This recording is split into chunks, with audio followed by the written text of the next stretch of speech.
नमस्ते किसान भाइयों, आज हम जानेंगे खेती में प्लांट वेस्ट का महत्व। खेती करते समय जब हम लोग पहले फसल निकाल देते हैं, उसके वेस्ट को हम ज्यादातर या तो जला देते हैं या फिर खेत से बाहर फेंक देते हैं। लेकिन ये खेती का वेस्ट जो है, जो भी प्लांट वेस्ट निकलता है, उसको अगर खेत में हम लोग इस्तेमाल कर सके तो हम लोगों को जो बेनिफिट्स मिलते हैं उसमें सबसे पहला बेनिफिट ये होता है कि इनका न्यूट्रिएंट होल्डिंग कैपेसिटी जो रहता है, खाद को, जो महंगी खाद हम लोग खेत में डाल रहे हैं उसको पकड़ के रखने का काम ये प्लांट वेस्ट करता है। प्लांट वेस्ट जब डिकम्पोज होता रहता है या फिर उसका डिकम्पोजिशन हो चुका होता है, उसका जो चार्ज रहता है वो हमेशा निगेटिव रहता है। ये निगेटिव चार्ज वाला जो सरफेस है, इसके ऊपर पॉजिटिव चार्ज वाला पोटाश हो गया, कैल्शियम हो गया। कैल्शियम डाइवेलेंट है, इसकी वजह से कैल्शियम के दो चिपकेंगे। मैग्नीशियम हो गया, उसके बाद में फिर से एक बार पोटाश आ सकता है यहाँ पे। तो ये सारी की सारी खाद यहाँ पे चिपकी रह सकती है। अमोनिया आएगा उसमें और साथ ही में हाइड्रोजन। मान के चलो प्लांट की जड़ें यहाँ पर है,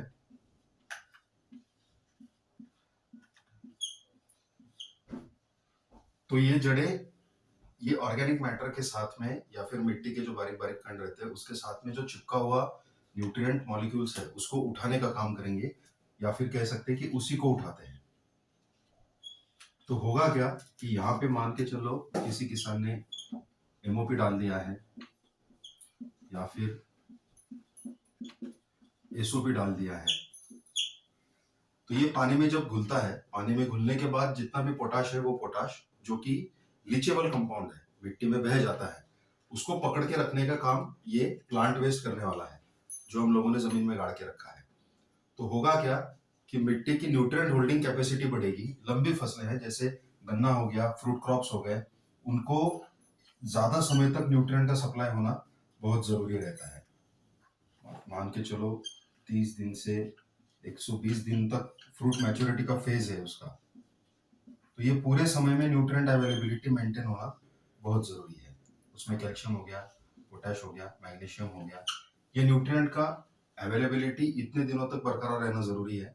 जो कि भी खाद हम लोग डाल रहे हैं उसको अगर ये पकड़ के रखे, उसका न्यूट्रिएंट होल्डिंग कैपेसिटी बढ़े, तो ये बात बनती है कि फसल को ज्यादा दिनों तक न्यूट्रिएंट्स मिलते रहते हैं और वो मिट्टी में जड़ों की जो लेयर है वो लेयर से नीचे नहीं बह जाते जब भी हम लोग ड्रिप चलाते हैं या फिर पानी देते हैं फसल को।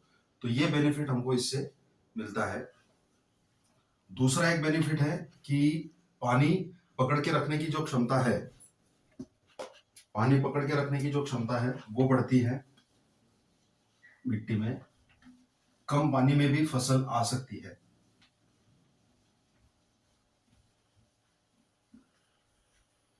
दूसरा जो एक बेनिफिट है वो है इनका खुद का न्यूट्रिएंट वैल्यू।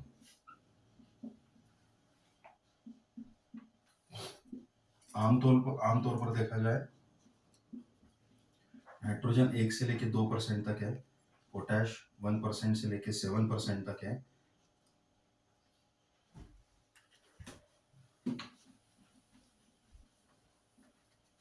नाइट्रोजन की बात करें तो 1% से लेके 7% तक है।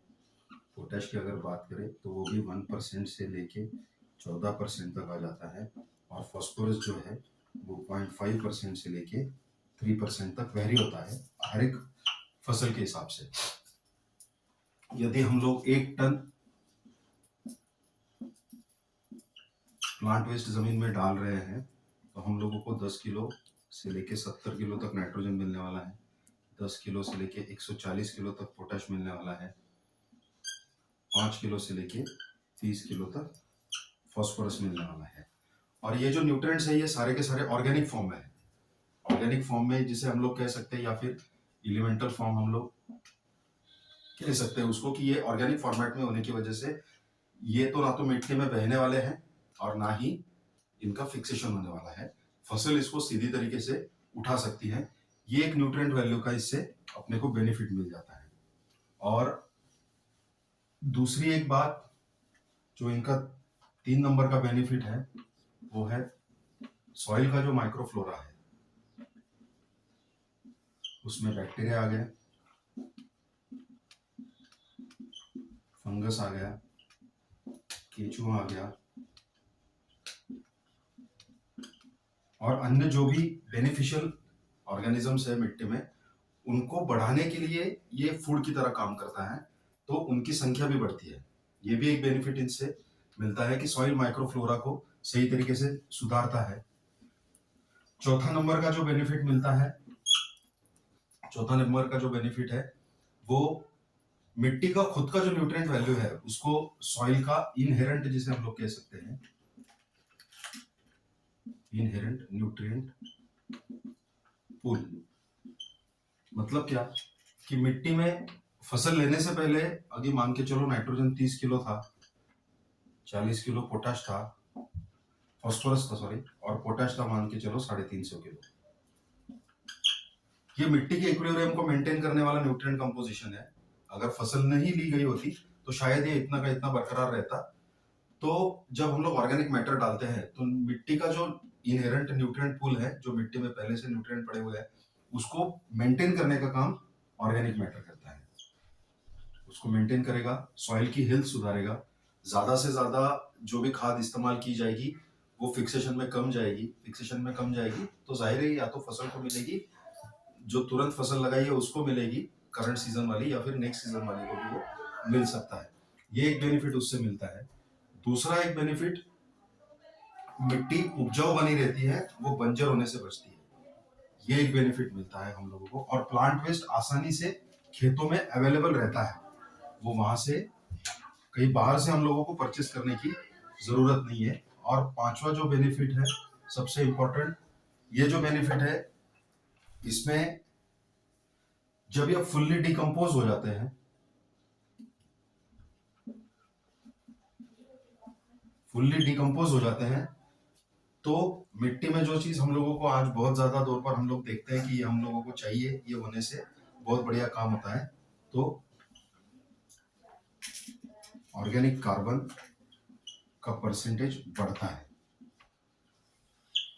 अभी हम लोग गोबर खाद का इस्तेमाल करते हैं, एनिमल वेस्ट जिसे हम लोग कहते हैं, गोबर खाद का इस्तेमाल करते हैं, या फिर हम लोग बकरियों के खाद का इस्तेमाल करते हैं। तो उसमें जितना ऑर्गेनिक कार्बन है उससे ज्यादा ऑर्गेनिक कार्बन ये प्लांट वेस्ट में है। प्लांट वेस्ट लगभग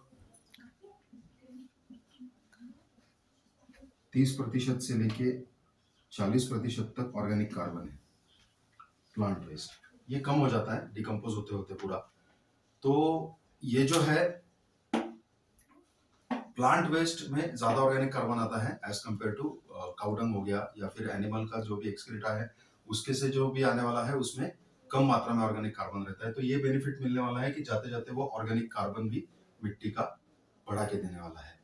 तो ज्यादा से ज्यादा कोशिश करें कि जो भी प्लांट वेस्ट निकल रहा है उसको सही तरीके से डिकम्पोज करें, डिकम्पोज करके मिट्टी में डालें, ताकि मिट्टी में रेडीमेड जो वैल्यू एडेड हम लोग कहते हैं कि मान के चलो गन्ने की फसल है, या फिर टोमेटो है, ग्रेप्स है, कॉटन है, मिर्ची है, उसको हम लोग खाद दे के बढ़ाते हैं, उसका ईल्ड लेते हैं।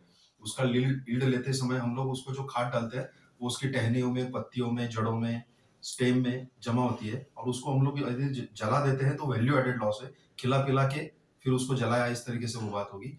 अगर प्लांट वेस्ट को खेत में हम लोग डाल रहे हैं तो ये बेनिफिट जरूर मिलेगा कि जो भी खाद हम लोगों ने डाली है वो न्यूट्रिएंट रिच वाला जो प्लांट वेस्ट है वो मिट्टी में जाएगा, खुद न्यूट्रिएंट देगा, ऊपर से हम लोग जो खाद डाल रहे हैं उसको पकड़ के रखेगा, माटी का पीएच मेंटेन करेगा, न्यूट्रिएंट फिक्सेशन में कम जाएंगे, क्योंकि न्यूट्रिएंट का डायरेक्ट कांटेक्ट मिट्टी से नहीं होगा, तो जाहिर है कि वो कम फिक्सेशन में जाएंगे, वाटर होल्डिंग कैपेसिटी सुधरेगी, प्लांट का हेल्थ सुधरेगा, रूट डेवलपमेंट में मदद करेगा, और मिट्टी में जो भी बेनिफिशियल इंसेक्ट है या फिर बैक्टीरिया है, फंगस है, उसको बढ़ाने में वो मदद करेगा। Thank you.